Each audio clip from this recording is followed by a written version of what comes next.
तर हाय नमस्कार, कसे आहात तुम्ही? सगळे मजेत नाही? तुम्ही सगळे मजेत असाल तर आज रेसिपी नसून आज आम्ही चाललो आहे म्हणजे कुलदैवताकडे. सो त्याच्यामुळे आज ब्लॉग तुमच्याकडे येईल, तो पूर्ण बघा. तर आज सकाळी लवकर लवकर उठून आम्ही पूजा वगैरे झाली. तुळशीजवळ पण पूजा झालेली आहे, बघू शकत असाल. सकाळी वाजलेले आहेत आता 8:30. थोडासा वेळच झाला. सुद्धा आवरून घेतली, तुम्ही बघू शकत असाल. आणि आत्ता मला बनवायचं आहे स्वयंपाक आणि पटापट आवरून सगळं निघायचं आहे, कारण की खूप लांब आहे, म्हणजे 3-3.5 तास तरी लागतात. सो चला, मी पटापट करून घेते स्वयंपाकाचं आणि नैवेद्य वगैरे, आणि मग भेटते. तर आजच्या ब्लॉगमध्ये कंटिन्यू राहा. माझ्या चॅनलचं नाव आहे recipe with Neetu and blog. मी ब्लॉगसुद्धा टाकते कधी कुठे गेली तर, आणि रेसिपी जे आता मी इथे टाकत असते. तर आज ब्लॉग आहे, आय होप तुम्हाला खूप मजा येईल. तो कंटिन्यू राहा. चला, मी पटापट टिफिन स्वयंपाक करून घेते आणि तयारीसुद्धा करून घेते. आता इथे माझा गॅस वट्टा वगैरे सगळं आवरून झालं, सगळं स्वयंपाक रेडी झालेला आहे, नैवेद्य रेडी झालेला आहे. आता काय नेलं सोबत, काय नाही जेवायला, काय नैवेद्य नेलं आहे, सगळं मी तुम्हाला समोर व्हिडिओमध्ये दाखवणार आहे. आता सगळं आटपून झालं, आता मी रेडी होते पटकन. तयारी झाली आहे, तुम्ही बघू शकता. आता निघणार आहोत. आणि आत्ता वाजलेले आहेत 11. खूप वेळ झाला, एवढा उशीर आम्ही कधीच निघत नाही, पण यावेळेस खूपच म्हणजे लेट झालं. तर चला, तयारी झालेली आहे, तुम्ही बघू शकता. इथे आमचं आरती वगैरे झालेली आहे, ज्योत लावलेली आहे, बघू शकता. चला, आता आपण जाऊ, लॉक लावू. चला, आम्ही रेडी झालेलो आहे आणि मस्त वेगळी असं गाडीत बसलो. आता हाय वगैरे करून घेतलं, याने सुद्धा हाय करून घेतलं, तुम्ही बघू शकता. आणि आता आम्ही निघालो. तर हे बघा, हे आहेत माझे मिस्टर, हा आहे मोठा मुलगा, आणि हा सुद्धा आता हाय करणार आहे. सो आता आम्ही निघालो, प्रवास करून राहिलेलो होतो.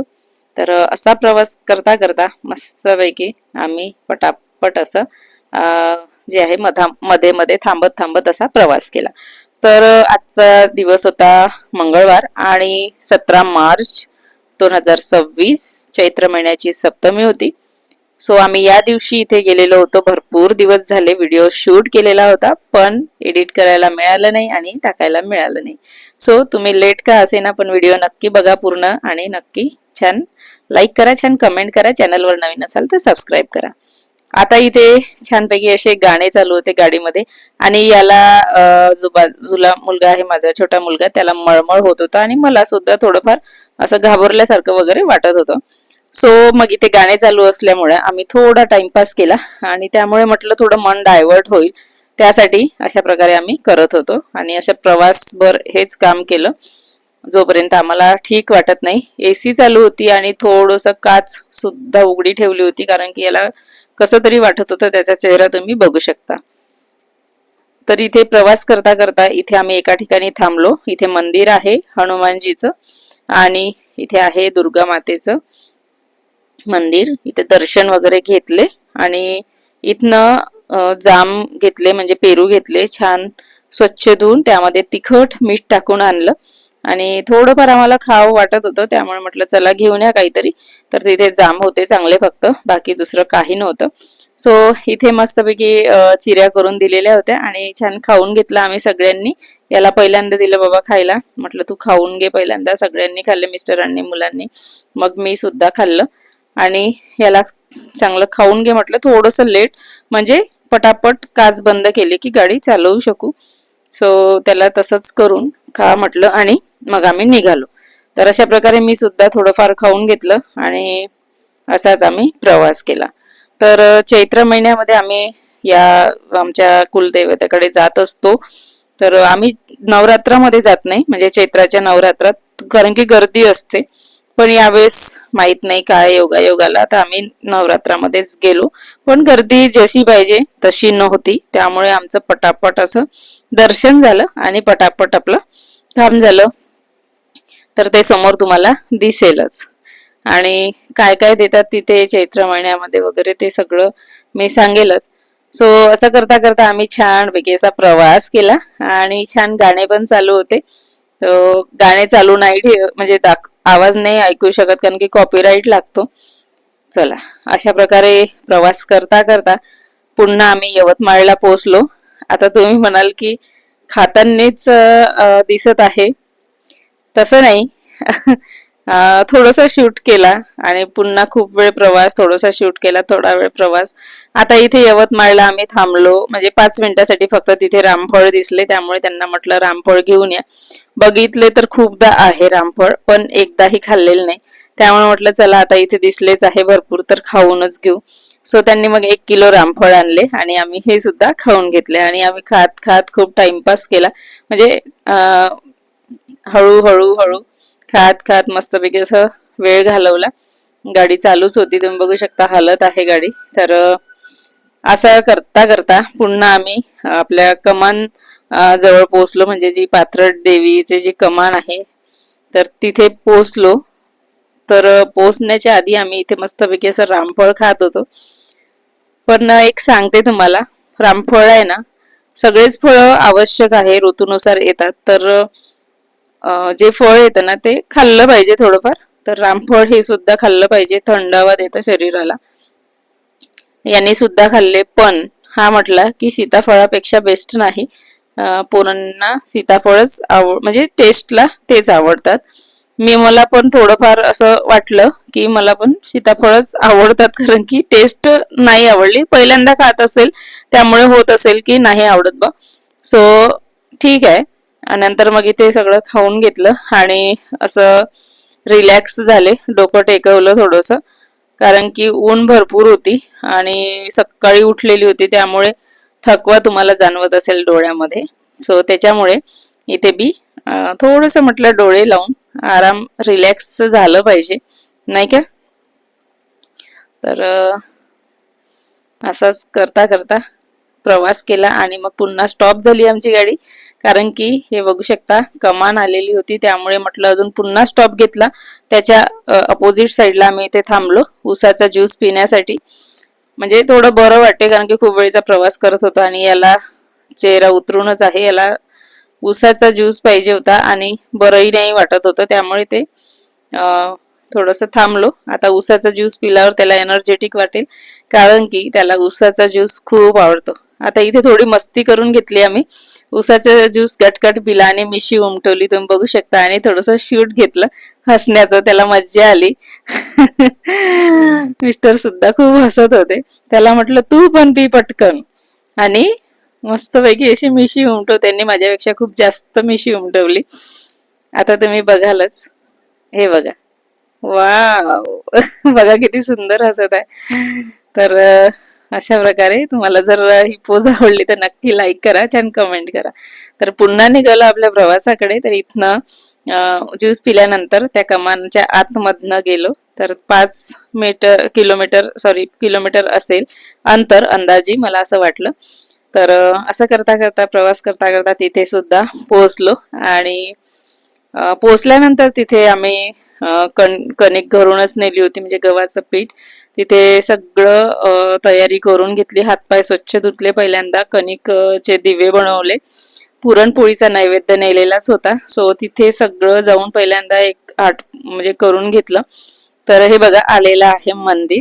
आधी जे सांगितले ते सगळं केलं, नंतर आम्ही हातपाय वगैरे धुवून आणि छान असं तिथे आरती केली, ओटी भरली, हार चढवून घेतला आणि पातळ सुद्धा नेलेलं होतं, दरवर्षीच नेत असतो आम्ही.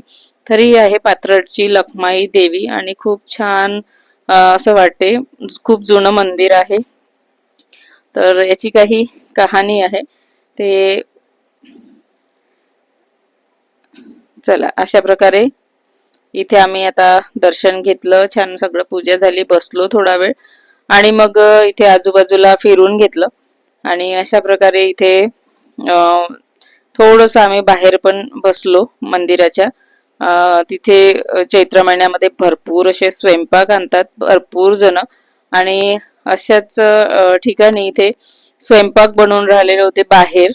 त्यामुळे आणि इतके बंदर आले, माय गॉड. तर त्या बंदरांनी आहे ना बिचाऱ्यांच्या पोळ्या एवढ्या लंपास केल्या, पटापट पळवल्या आणि आणि त्यांच्या समोर नेऊन राहिलेले होते आणि इतके दांगडू करून राहिलेले होते, रे बापरे भयंकर.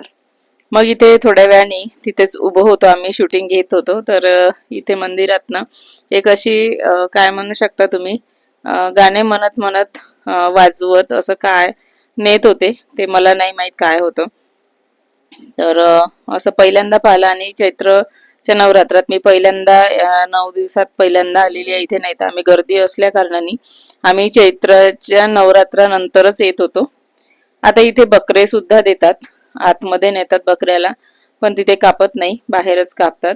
पण इथे 4-5 बकरे आम्ही ज्या दिवशी गेलो त्या दिवशी आलेले होते. आणि चैत्र महिन्यात कोणी देतं का हे मला माहित नाही, पण असेल कोणाकडे प्रथा, सो देत असतील, असो. तर तो सुद्धा मी शूट करून घेतलं. 3 ते 4 बकरे त्या दिवशी आलेले होते. नंतर अशा प्रकारे शूट वगैरे घेतलं आणि मग आम्ही गेलो थेट शेतात. तिथेच जवळच आहे, म्हणजे त्या गावामध्येच लागूनच रोडवरच आहे. आम्ही दरवर्षी घरूनच डब्बे नेतो आणि शेतामध्ये जाऊन बसतो, कोणी काही म्हणत नाही. आपली कॅन वगैरे घेऊन जातो पाण्याची. आणि अशा प्रकारे आज एवढी भूक लागलेली होती, वेळ झालेला होता, पण मस्तपैकी इथे आणलेलं होतं मी वांग्याची भाजी, आलू वांग्याची भाजी, छान गरमागरम चपात्या. आता गरम तर नाही राहिल्या, थंड्याच झाल्या असतील, हो की नाही. नंतर इथे मस्तपैकी असा भात आणि पुरणपोळी आणल्या होत्या नैवेद्याला, सो ते थोडंसं पुरण वाचलेलं होतं. तर ते वगैरे घेतलं आम्ही जेवायला सगळ्यांनी. आणि एकही पोळी राहिलेली नाही, मेथी आंबा नाही, भात नाही, भाजी नाही, एवढं छान मस्त असं जेवण झालेलं होतं. तर मुलांनी मस्तपैकी असं जेवण करून घेतलं, खूप छान झालं असं सांगत होते. आता मला पण खूप भूक लागली होती, त्यामुळे मी पण जेवण करून घेणार आहे. आणि थोडंसं इथे शूट घेतलं, यांना वेळ आहे जेवायला, मिस्टरांना, म्हटलं मी जेवते बॉ. सो आता मी माझी थोडंसं शूट घेतलं, त्यांना वाटलं की मी त्यांचं शूट घेत आहे. तर असं मग इथे थोडीफार आम्ही हसी मजाक केली. आणि अशा प्रकारे मस्ती करत करत छान जेवण केलं. पण छान वाटत होतं, इतकं छान मोकळ्या वातावरणात इतकं सुंदर वाटत होतं. तर चला तुम्ही पण जेवण घ्या आमच्यासोबत. आणि इथे आता जेवण सगळ्यांचं आटोपलेलं आहे. आणि इथे मस्तपैकी असं झुला होता, बंगई काय म्हणू शकता, बाजीला मस्तपैकी दोऱ्या बांधल्या होत्या. आणि छान असं रिलॅक्स पण होऊन घेतलं, मस्त झोका खूप दिवसांनी घेतला, इतकं छान वाटत होतं ना, खूपच सुंदर. आणि असं झुला घेत घेत 1-2 रील सुद्धा बनवून घेतले, ते सुद्धा तुम्ही इंस्टाग्रामवर नक्की जाऊन बघा. तर नीतू लांजेवार 17 अशी आयडी आहे माझी, नक्की जाऊन तिथे तुम्ही बघू शकता आवडत असेल तर. आता इथे रिलॅक्स झालो आणि पुन्हा निघालो आपल्या घरच्या रस्त्याकडे. आणि इथे वाजलेले होते आम्हाला 5:30 निघायच्या वेळेस, आणि घरी जातपर्यंत आम्हाला वाजले 9. सगळे थकलेले होते, त्यामुळे म्हटलं चला शांततेने जाऊया. आणि असं करता करता आपलं अंधार झाला, घरी जायला 9 वाजले. अशा प्रकारे आजचा व्हिडिओ होता. तुम्हाला कसा वाटला नक्की सांगा कमेंटमध्ये. छान दर्शन झालं आज. आणि तुम्ही पण चैत्रामध्ये नक्की एकदा आपल्या कुलदैवताकडे नक्की जा, छान वाटते. व्हिडिओ आवडला तर लाईक शेअर सबस्क्राईब करा आणि मस्त खा, स्वस्त राहा. पुन्हा भेटूया नेक्स्ट व्हिडिओमध्ये.